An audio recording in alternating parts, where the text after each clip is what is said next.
పలు కీలక అంశాలపై నిర్ణయాలు తీసుకునేందుకు సచివాలయంలో రాష్ట్ర మంత్రివర్గం సమావేశమైంది. ముఖ్యమంత్రి రేవంత్ రెడ్డి అధ్యక్షతన జరుగుతున్న కేబినెట్ భేటీలో చర్చిస్తున్న అంశాలేమిటి, ఏ అంశాలపై నిర్ణయాలు తీసుకునే అవకాశం ఉందనే విషయాలపై మా ప్రతినిధి నగేష్ చారి గ్రౌండ్ రిపోర్ట్.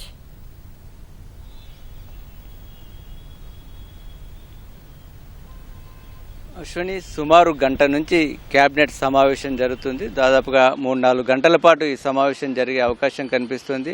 పలు కీలక అంశాలపైన ఈరోజు నిర్ణయాలు తీసుకునే అవకాశం స్పష్టంగా కనిపిస్తుంది. ముఖ్యంగా సాగునీటి ప్రాజెక్టులకు సంబంధించిన అంచనాలను సవరించాలని గత కొంతకాలంగా నీటిపారుదల శాఖ ప్రతిపాదిస్తుంది. వాటిపైన ఈరోజు కేబినెట్ నిర్ణయం తీసుకునే అవకాశం ఉంది. చాలా ఏళ్ల క్రితం ఈ ప్రతిపాదన అంటే ఈ అంచనాలన్నీ కూడా తయారు చేశారు. రాష్ట్రంలో దాదాపు 29 ప్రాజెక్టులకు సంబంధించి ఎప్పుడో తయారు చేసిన అంచనాలు భారీగా ధరలు పెరిగిన నేపథ్యంలో వాటిని మరోసారి సవరించాలనేది ఇరిగేషన్ శాఖ చెప్తోంది. దాదాపు అంటే 29 ప్రాజెక్టులకు సంబంధించి దాదాపు 1,00,000 కోట్లు అంచనాలు పెరిగినట్టుగా చెప్తున్నారు.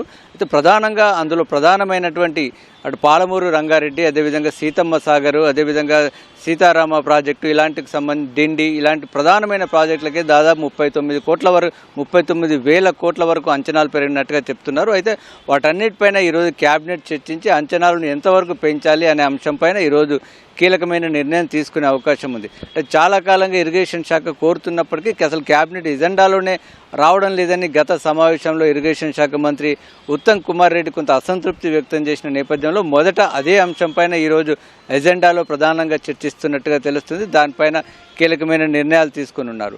అదేవిధంగా పంచాయతీరాజ్కి సంబంధించి రాష్ట్రంలో ఉన్నటువంటి గ్రామ పంచాయతీల్లో వస్తున్నటువంటి ఆదాయం, ఆస్తి పన్ను కానీ ఇతర పంచాయతీల్లో వస్తున్నట్టు ప్రజలు చెల్లిస్తున్న పన్నులు, ఇతర ఆదాయం నేరుగా గ్రామ పంచాయతీకి సంబంధించిన బ్యాంకు ఖాతాలోనే జమ చేయాలని ప్రభుత్వం నిర్ణయించింది. దానికోసం పంచాయతీరాజ్ చట్టాన్ని కూడా సవరించడానికి ఈరోజు కేబినెట్ ఆమోదించే అవకాశం ఉంది. అంటే ఇప్పటివరకు పంచాయతీలో వస్తున్నటువంటి ఆదాయం అంతా ముందు రాష్ట్ర ప్రభుత్వ ఖజానాలో జమ అయ్యి రాష్ట్ర ప్రభుత్వం నుంచి పంచాయతీలోకి చేరుతుంది.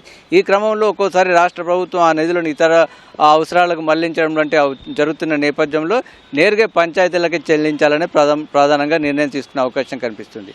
అదేవిధంగా మరొక కీలకమైన అంశం ధరణికి సంబంధించి గత ప్రభుత్వ హయాంలో పలు అక్రమాలు జరిగాయని ప్రభుత్వం భావిస్తుంది. ఇప్పటికే దీనికి సంబంధించి కొన్ని ప్రాథమిక విచారణ చేశారు. పలు ప్రాంతాల్లో భూ యజమానులకు తెలియకుండానే వారి యాజమాన్య హక్కులు మారాయని, కీలకమైనటువంటి అసైన్మెంట్ భూములు కూడా బదలాయింపులు జరిగినట్టుగా తెలుస్తుంది. వట్టినాగులపల్లి వంటి ప్రధానమైన ప్రాంతాల్లో కూడా ఇలాంటి జరిగిన నేపథ్యంలో వాటన్నిటిపైన సిట్ విచారణ జరపాలనే ఒక అంశం తెర మీదకి వచ్చింది. దానిపైన కూడా కీలకమైన నిర్ణయం తీసుకునే అవకాశం కనిపిస్తుంది.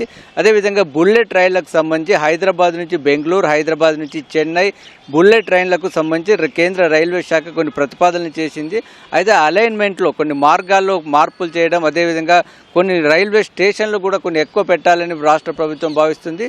దానికోసం కేబినెట్లో నిర్ణయం తీసుకొని వాటిని కేంద్రానికి పంపించాలని ఆలోచిస్తున్నారు. దానిపైన కూడా చర్చ జరిగే అవకాశం ఉంది. ముఖ్యంగా హైదరాబాద్ నుంచి వెళ్ళి చెన్నై వెళ్ళే రైళ్లు అమరావతి మీదుగా, అదేవిధంగా బెంగళూరుకు వెళ్ళే బుల్లెట్ ట్రైన్లు ఫ్యూచర్ సిటీ మీదుగా తీసుకెళ్లడంతో పాటు కొన్ని తెలంగాణ రాష్ట్రానికి సంబంధించిన అంతర్గతంగా కొన్ని కీలకమైన రైల్వే స్టేషన్లను కూడా ప్రతిపాదిస్తుంది. దానిపైన కూడా నిర్ణయం తీసుకుని ఉంది. ప్రస్తుతం రాష్ట్ర వ్యాప్తంగా ఎల్ నీనో పరిస్థితులు ఉన్నాయి.